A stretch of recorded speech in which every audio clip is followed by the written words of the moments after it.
In this episode of Get Real with Rajiv, I will be talking to you about what's the difference between shabby success and quality control.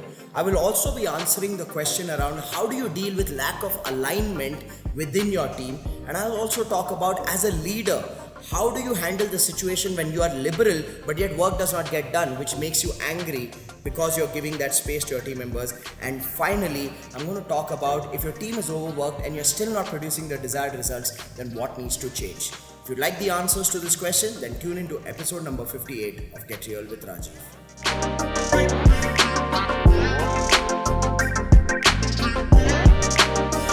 Hello everyone, welcome to episode number 58 of Get Real with Rajiv. Like every single week, we're going to be answering 4 questions in today's episode, and today Megha is going to be the voice of your questions. So Megha, what's the first question? So we have Shruti who's asking us, where do you draw the line between messy success and quality control with both internal team and freelancers? Well Shruti, I've been a big propagator of the idea of shabby success. Now what does the paradigm of shabby success means? It means that a lot of entrepreneurs fall into the trap of becoming control freaks, and they want to do everything by themselves, and therefore they end up being the limiting factor of their business. They can't scale their business. And that's where I bring this idea to entrepreneurs that, hey, listen, the journey of success is shabby, which means don't be a freak of perfection, be a freak of progress. Now when I say that, some people misunderstand that and they go into an internal conflict, or they express their conflict with me and say, Rajiv, you are saying success is a shabby journey, perfection is not great, but in my business, if my team or my freelancers don't do the job in a perfect manner, my customer will be unhappy. Now this is where I want to draw the distinction between shabby success versus quality work. Quality work means what? Whatever you are delivering, your team is delivering, your freelancers are delivering to your clients has to be qualitative. It cannot be below par, it cannot be low substandard work that you're giving to your customers as an output. So one has to really understand that the output has to have quality, but at the same time, the approach of building the business has to be such that even when we make mistakes, even when our team members make mistakes, or there are errors, there are delays, there are quality lapses, we don't lead from the paradigm of perfection and assassinate their character, insult them, abuse them, and then take away responsibilities from them and say, I will do it by myself. That is unhealthy. So the pursuit always has to be to deliver quality output to your clients, and at the same time, while you're building your team, the approach has to be that success is a shabby process, which means my team will make mistakes, my team will create quality lapses, there will be delays, there will be some unhappy customers, but I don't get affected by it and make drastic decisions like I will control everything by myself. So that's the distinction. Now, in the process of building a team, sometimes as an entrepreneur, you have to redo things that your team members have done to make sure that you're delivering that qualitative output to your customer. Now that is one reason why most people don't delegate, because they say, Rajiv, any which ways I have to redo again. I say that process of redoing is actually a process of teaching and developing your team members. So you need to treat that redoing as an investment in building your team, rather than switching off in delegation and saying, I will do it by myself because any which ways I have to redo, and not involving your team members in that development process. So quality to the customer is essential, it's required, but at the same time, while building a business and building a team, you got to be okay with the process of shabbiness and reiterations. I hope that clarifies the perspective, Shruti, for you. With that, let's move to the second question. So Megha, what's the second question? So we have Jatin who's asking us, empowering people sometimes ends up with views and actions of some team members not aligning with your purpose of the organization due to difference in understanding. Such team members sometimes hold on to the views or justify their actions. How to handle such situations and explain the difference in viewpoint without hurting feelings of the member? So Jatin, based on what you've asked in your question, what I understand is that there is a mismatch in comprehension. People haven't understood the vision, or they've created their own meaning of what the vision is. So the first step for you to do in such a case is actually have conversations, one-to-one conversations with such people to align them and clarify what the vision means, and make sure that we are all on the same page towards the vision. Now, if that is not happening, and if your vision is something and your team members or your senior team members have another vision, then it clearly feels like they are the wrong passengers on the bus. So you need to firstly make sure that if this bus is going from Bangalore to Chennai, everybody wants to go to Chennai. If you have people who are sitting in the bus who are saying, I want to go to Mumbai, then they're going to obviously fight with the driver saying, why aren't you taking the Mumbai route? So you firstly need to align the destination, the end point, the vision with every person. Now, having said that, once the vision is clear, when it comes to the approach, the pathway, we have to make decisions and there will be disagreements. Now, this is where I personally believe in this communication framework, which I use within my teams, which is called the 4Ds. Let me put out the 4Ds for you. The first rule within the workplace should be that whatever it is, discuss. Most people don't express, they expect and they become upset.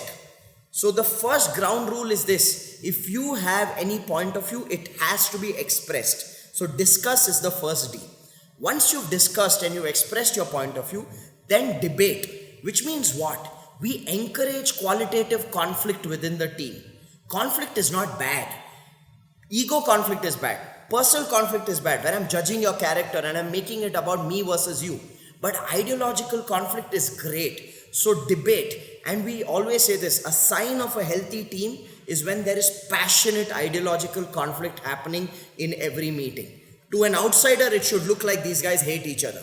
But on the inside, you know that you're so passionate about the ideas that you're willing to challenge each other, push each other, and give each other's ideas a run for their money. So the quality of ideation and discussion needs to be really high. So discuss, then debate, engage in ideological conflict. The third is decide. Now, most people, when they do, they have debates, they have disagreements, they have discussions, they don't close with decisions. And that's when organizations go into a paralysis mode, because there's only analysis happening, there's no action happening. So what you need to do is you need to decide. Every meeting has to end with a conclusion, with a decision. Now, how do you decide? You take a vote. You take a vote because there has been detailed debate, pros and cons of each idea, each approach has been discussed. Now you go into a vote. Now, when people vote, you need to remind them that they are voting for the idea, they're not voting for whose idea it is. And that is a culture building process in itself that I can talk to you about for 3 full days. But I really want you to enforce that paradigm that we vote on the idea, not on whose idea it is.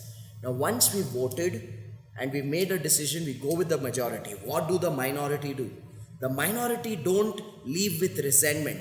They leave with the 4th D, which is called disagree yet commit.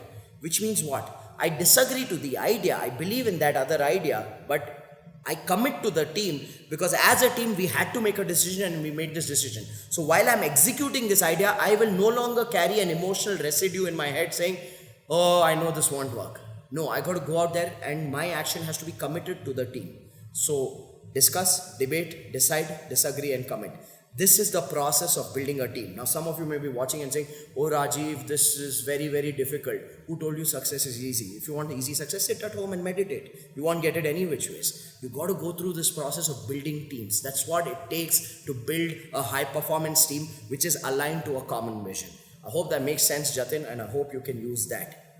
With that, let's go to the third question. So we have Namit who's asking us how to get started when everyone is overworked in our team and there's no scope of hiring new members as of now. Well, Namit, your question is a little bit of a contradiction. On one level, you're telling me everybody is overworked. On the other level, you're telling me there's no scope of hiring, which means the business is not doing well enough for you to invest in hiring more people.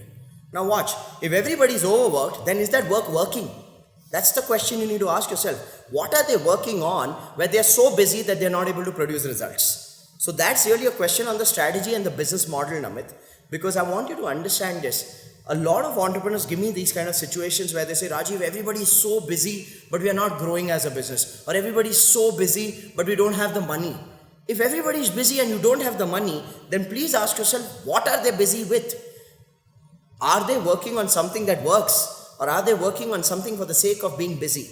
And this is where I want you to evaluate in your business, are you providing a time waster product or service? What do I mean by a time waster product or service? Where your effort is high but a return is low.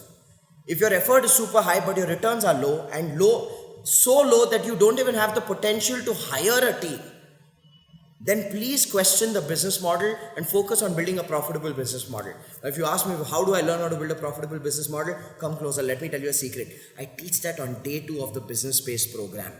you need to attend the business space program to understand how to create a profitable business model, because most entrepreneurs are working really hard without making any money. And I call that a genius business model. I mean, think about it. What strategy is that? So, Namit, explore the business space program.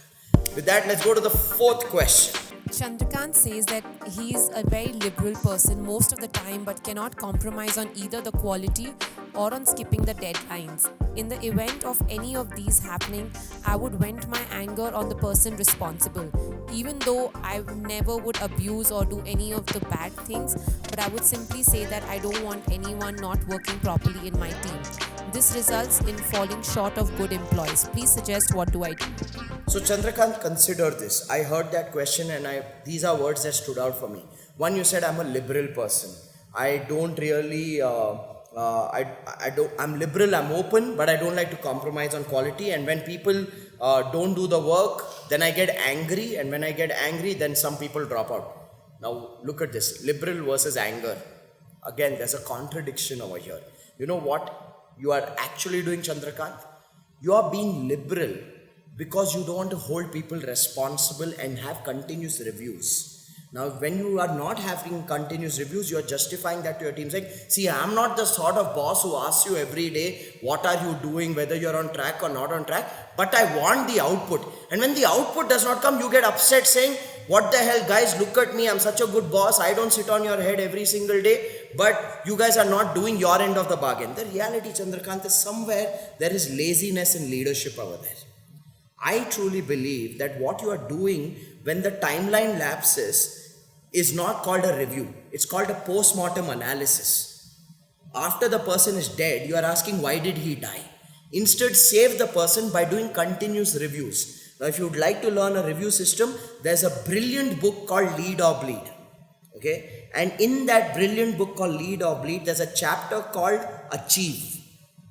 And in that chapter, there's a system called Stop Review System, where there is a template on how do you do review meetings to make sure that your performance is on track and people are respected through the process. Because the moment I say review, most people look at review as a playground of conflict. That if I ask my team member if he's on track or not on track, my team member will become defensive, I will become aggressive, and that's how relationships get spoiled at the workplace.